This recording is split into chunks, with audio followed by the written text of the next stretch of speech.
Hi, Assalamualaikum and salam sejahtera. So for today, let's discuss about the first experiment which is under capacitor.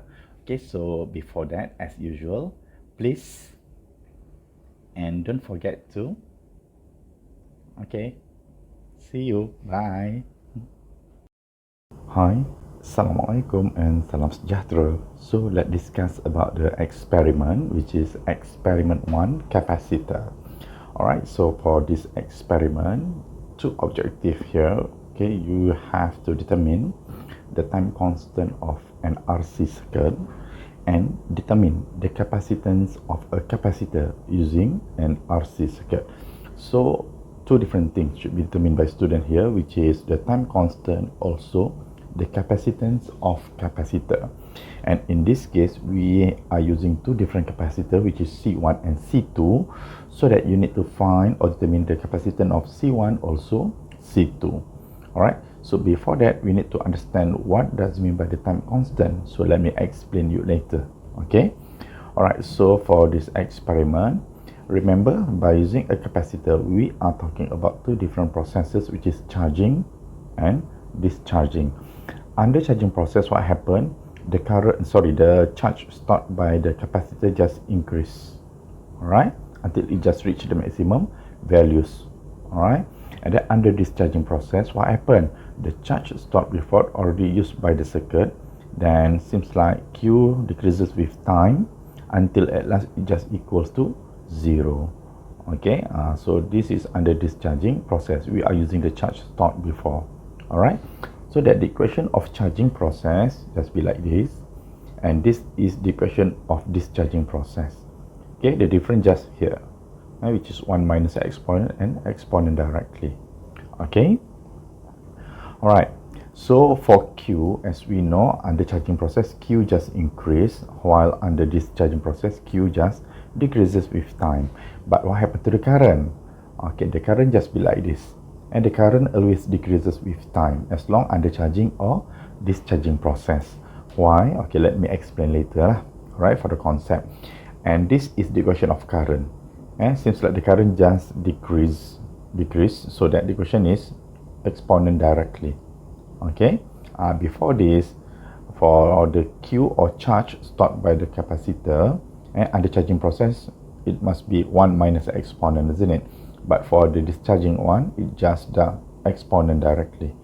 Still the same for the current, as long the current just decreases with time here, so that it must be exponent directly lah.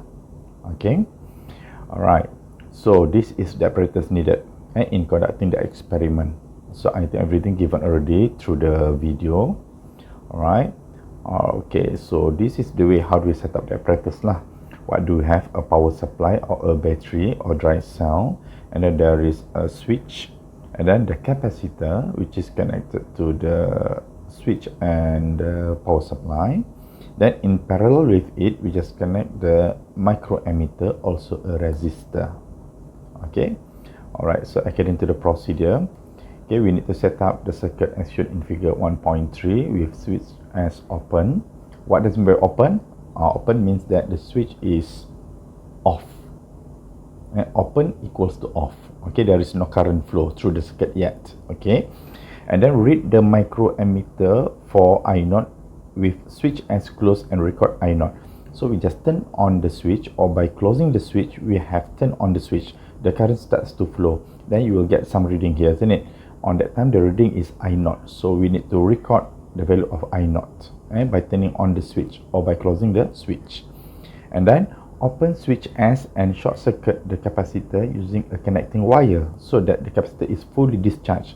Alright, we need to discharge the capacitor again, but before that we need to switch off the switch. Okay, by opening the switch or switch off the switch means that there is no more current flow through the circuit, isn't it? On that time, we need to short circuit the capacitor, so by connecting a wire through its leg, then the capacitor is fully discharged, means that there is no more Q stored by the capacitor. Alright, for the next step, close switch S again to charge the capacitor, so that the micrometer reading is back to I0. Okay, then we just turn on the switch again, or by closing the switch here. Okay, by turning on the switch, the current start to flow, and then you will get the value of I naught again. Okay, alright. Okay, we just start the experiment. Simultaneously open switch S. So by turning off the switch, okay, we just start the stopwatch to measure the time T of discharging process. Get at least 6 to 8 pairs of current I and time T readings throughout the discharging process until the current is about 0.05 of I naught or 5% of I naught. Okay, so we need to turn off the switch. Then what happened? The current just decreasing with time. Okay, so we need to measure the time taken for the current to decrease there. So means that we need to find 6 different values of current with 6 different time for the current to decrease. Okay, alright. So tabulate the values for both I and T. So this is the current measured using the microammeter, and this is the time taken for the discharging process. Alright, then for the second part, we just connect C1 with C2. They are arranged in parallel, okay, to be like this. Okay, this is the way. So for the second part, we just connect C2 to C1, which is arranged in parallel. Okay, so we just repeat the step again. So repeat step 3 to 6 to obtain the readings of microammeter. Okay, and the values now we take it as I prime and T prime because we are talking about the second arrangement of apparatus. Okay, so we just record the reading and tabulate I prime and T prime again for 6 different readings. Before that, we need to check the I naught lah. Is it the same or not as before? Okay, so based on that, we just take out the table of I against I and T, also I prime and T prime, 2 different tables for single capacitor and parallel capacitor, and then we just plot the graph of I against T, also I prime against T prime. Okay, so from the graph you need to find the time constant, which is tau and tau prime. Tau for single capacitor circuit, tau prime for parallel capacitor circuit. Alright, and then we need to find the value of C1 and C2. Okay, alright, so how to find the value of C1 and C2, let me explain you. Okay, before that, what is happening, okay, to the capacitor during the charging process? Okay, how to get the graph to be like this? As I told you before, okay, the graph, I need to clear up this thing first. Okay, so under charging process, as I told you before, okay, the graph of Q just be like this, and Q just increase while the current just decrease. How to get that? Okay, it's quite simple. So let me show you. Okay, now the switch is turning off, isn't it? So that there is no current flow through the circuit yet. So the reading on the microammeter just equals to 0. Okay, now by turning on the switch, what happened? By turning on the switch, wait, I need to change the, okay.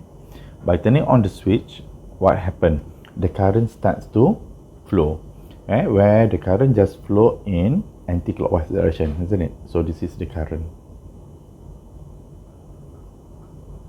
And this is current I, and the current I. So I, and the current just flow through the circuit in anti-clockwise direction. Okay, now we just start by the empty capacitor, isn't it? Alright, so what happened now? The charge stored by the capacitor now just 0%, and 0% of Q. So on that time the current is maximum, which is 100% of current.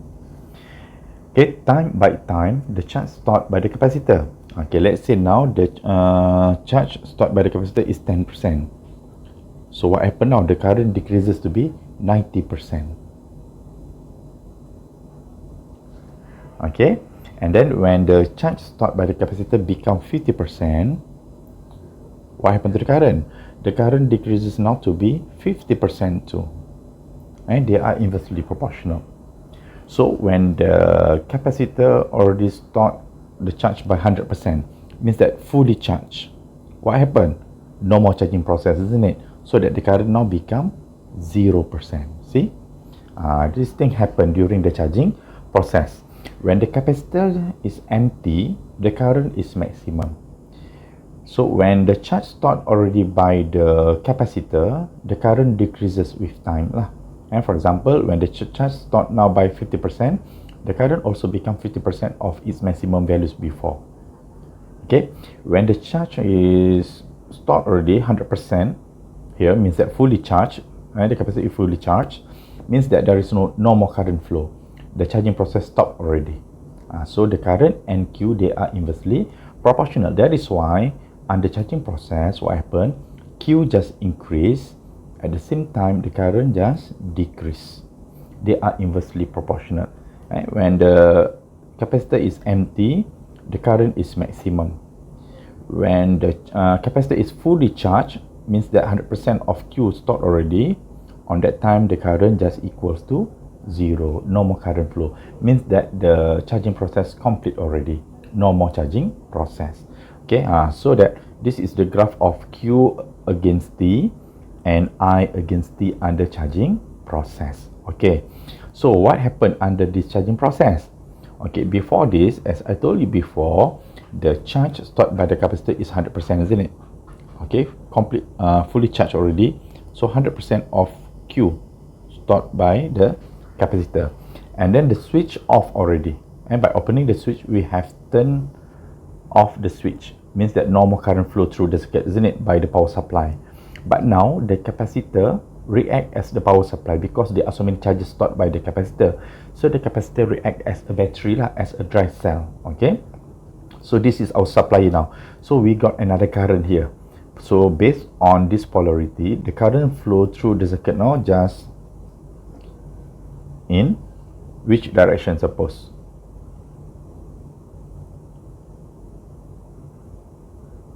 Okay, the current flow through the circuit just in like this direction lah.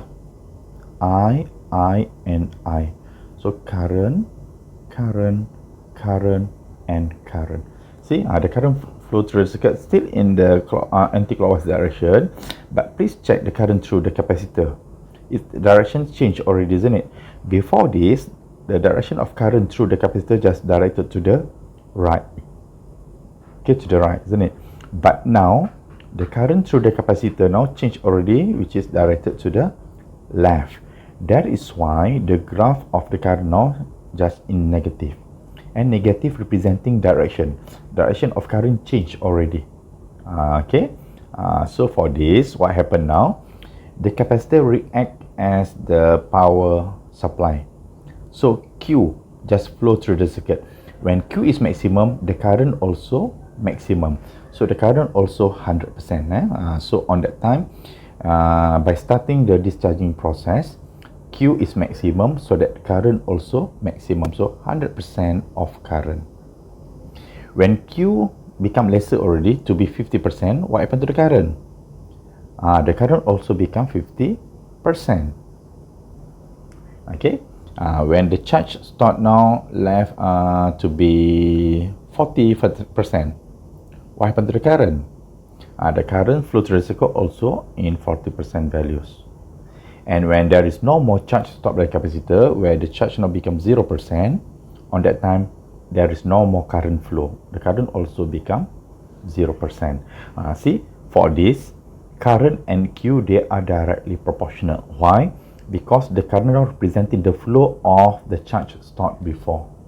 So they are directly proportional lah. When Q maximum, current also maximum.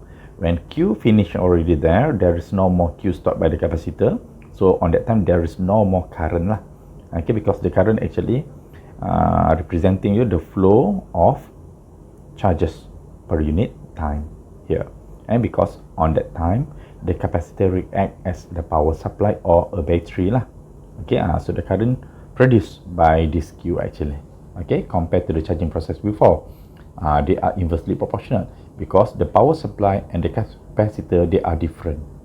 But now the capacitor react as the power supply. Okay, that is why under charging process, what happened? Q decrease, I also decrease, but I just in negative sign. For what? Because the negative now representing the direction of current, which is changed already. Okay, so before that, the current just flow to the right, but now the current change its directions already, which is to the left, okay, under discharging process. Okay, all right, so this is what happened during the charging and discharging process. But according to the experiment, we are focusing on the second process, which is under discharging process. So we need to discharge the capacitor, which is C1, also C1 and C2, which is arranged in parallel. Okay, so that we need to find the value of C1 and capacitance of C1, C2, also the time constant, which is tau. Okay, what is time constant actually? All right, so let me show you. Time constant, the symbol is tau. Okay, time constant, the symbol is tau. So what is tau actually? Tau representing the time constant, which is the times taken for the charge to be 63% of Q naught or Q max, okay, or for the current to be 0.37 of I naught. Okay, what does it mean? 0.63 of Q naught means that 63% of Q naught or Q maximum, or the current to be 37% of I naught or I maximum. That one for charging process. But now we are talking about the discharging process. Okay, for the discharging process, what is time constant or tau?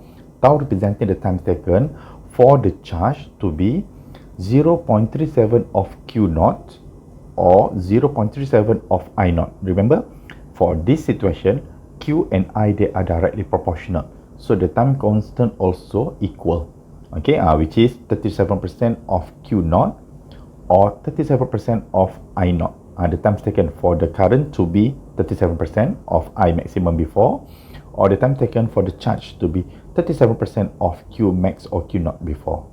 That one is under discharging. So we need to find tau lah, the time taken, for the current to be 37% of its maximum values.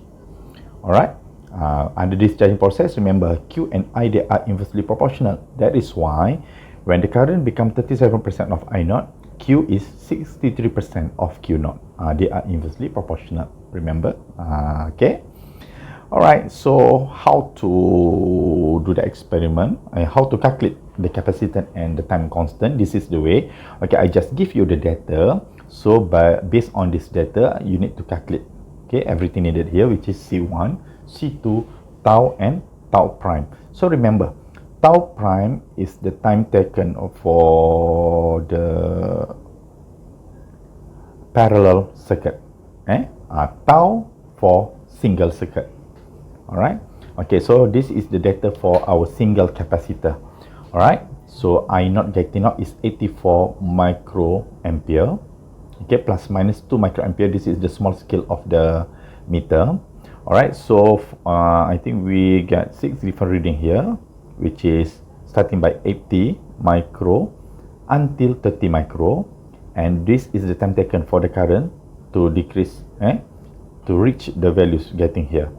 Okay, starting from 84 to be 80, the time taken is 9.57. From 84 to be 70, the time taken is 22.70 second. Okay, from 84 to be 60, the time taken is 37.39 second. So this is the time taken for the current to decrease from I max to be I here. Okay, so based on this, you need to sketch a graph of I against T. And remember, the value is just in negative negative representing direction. Okay, so here should be negative, negative, negative, negative, negative, and negative Okay, this is for single capacitor result. And then for the parallel capacitor result, okay, it just be like this. Again, this is I naught, which is 84 plus minus 2 microampere. And then the time taken for the current to decrease from 84 to be 80, to be 70, to be 60, to be 50, until 30, just be like this. 15.27 second, 44.13 second, until 219.90 second. Okay, so based on this result, okay, you need to sketch a graph again. Sorry, it's to plot a graph again, which is Y against X or current against time. You must have two different graphs. Okay, so how about the calculation? For the single capacitor, The graph should be like this. Remember, I should be negative, representing direction. Okay, so from our main equation of time constant, tau equals to RC. So in this case, we are talking about single capacitor, which is C1. So C1 equals to tau over R. So tau, the values needed here, and R is the resistance of the resistor. So R given here is constant, which is 100 kilo ohms. Okay, that one constant. Alright, so we just substitute into the equation. R equals to 100 kilo ohms. So kilo should be 10 to the power of 3. Okay, so from this, we just find tau from the graph. From the graph, we just find the values of 0.37 of I naught. Let's say I naught is 84. So 37% of 84.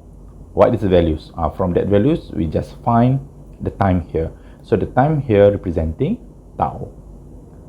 Okay, so substitute tau into this equation so that you will get C1. Settle for the first part, tau and C1. Tau, we just get it from the graph. So remember how to find tau. We need to find the value of 0.37 of I naught. So our I naught is 84 microampere. So 37% of 84. What is the values? So from the graph, we just find the value of time, which is tau. Okay, settle tau and C1. And then don't forget to calculate the percentage of standard deviation of tau and C1. So this is the way. First, the percentage of C1. Okay, it should be C1 minus C1, theoretical C1 over theoretical C1.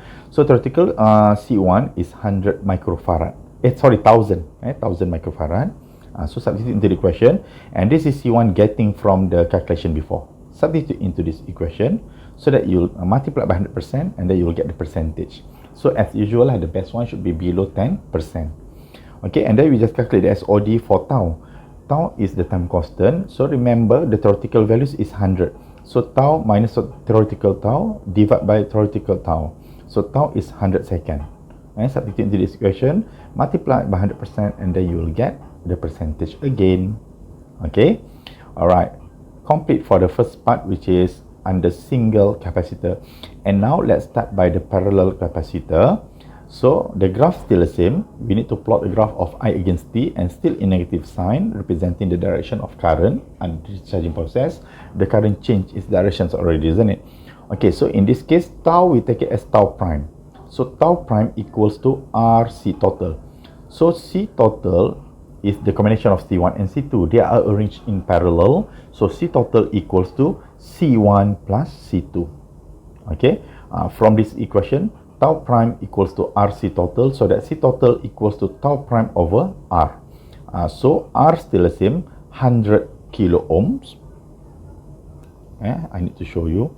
R is 100 kilo ohm. Still the same. Alright, tau, we need to find it from the graph again.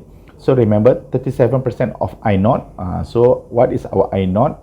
I naught still the same here, which is 84. So 37% of 84, what is the values? So based on that values, from the graph, you just can find the value of tau.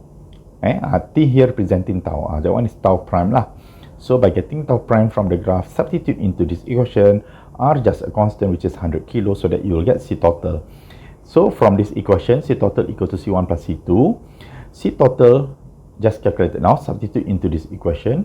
C1 getting from the first part before, substitute into this equation so that you will get C2. So C2 equals to C total minus C1. C total calculated just now. C1 calculated before in the first part experiment. Okay, so substitute and then you will get C2. So again, by getting tau prime, tau prime from the graph, also C2.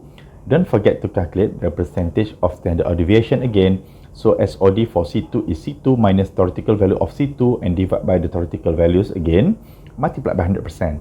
So again, theoretical values of C2 is 1000 microfarad. Okay, and then we just calculate the SOD of time constant, which is tau prime. So tau prime minus theoretical tau prime over theoretical tau prime, multiplied by 100%. And the theoretical values of tau prime is 200 seconds, double compared to the value before. so that you will get the percentage gain. And as usual, the best value should be below 10%.